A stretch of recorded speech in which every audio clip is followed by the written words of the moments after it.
for the last many years, it seems like we've been going through up and down cycles where a good portion of it is a down portion or a recession.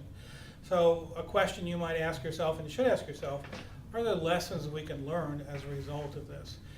Should we change? So it's been pretty painful. Time magazine called it the decade from hell. If you assume that the world's going to be at least as bad in the next 10 years, you should prepare for it. First thing you need to do is, instead of a flat line, you have up and down. And up and down means instead of a single solution, you need a range of solutions. Instead of a single, we'll do this strategy, you need a range in that strategy. So if a turnover rate is 2%, we'll act this way. If a turnover rate is 8%, we'll act this way. A range of solution is provided. So you're ready for a non-predictable, non-straight line growth. You do if-then scenarios, so one of the best things you want to do is sit down with your managers and say, well, if this happens, then what will you do? And if you make a list of all the potential problems, all the potential opportunities, and you have people mentally go through those, you'll find that they're much better prepared. One, it's better to be prepared than surprised, but if they have an if-then scenario, even if it's a one-page outline of a plan, they know what to do. They see the symptoms or the warning signs, so we call them smoke detectors. If you look at a room, there's smoke detectors. So what if long before you laid off people, you realized that a competitor laid off people, that you were the third or fourth organization to do layoff? Well, a smoke detector would be, well, 2 of our competitors have laid off, maybe we should too.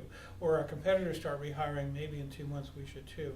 So smoke detectors or warning signs would be something. Contingent workforce, boy, if anything we should learn is that, boy, we need more workers and less workers.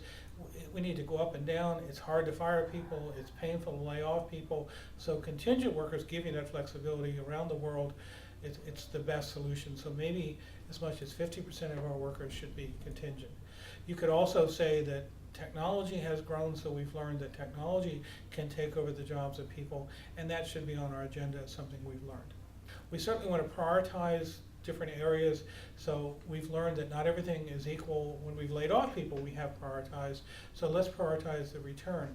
Which jobs are most important, which HR functions are most important, and I know those are tough decisions, but if you said, look, we can only hire in one job, you should know that answer, and good HR people know that answer. So when you go to a CEO or CFO and say, you're only going to hire in one job, which would have the highest impact? Well, if this is a football team, you'd know quarterback. Well, you need to know which job you should start ramping up on. The best practices in who've learned from the recession have to start with Apple. They've made a tremendous amount of money. Their stock's gone through the roof. Netflix the same way. They have prospered during the recession. So they've used some of these tools. They've focused on innovation. They've built their product. And the answer is that if you expand the size of the pie, you don't have to lay off, you don't have to cut back. Google has also done amazing things, come up with new products, and my new favorite company is Zappos. They're kind of crazy, but they figured a way to make selling shoes, the boringest job on the planet, exciting.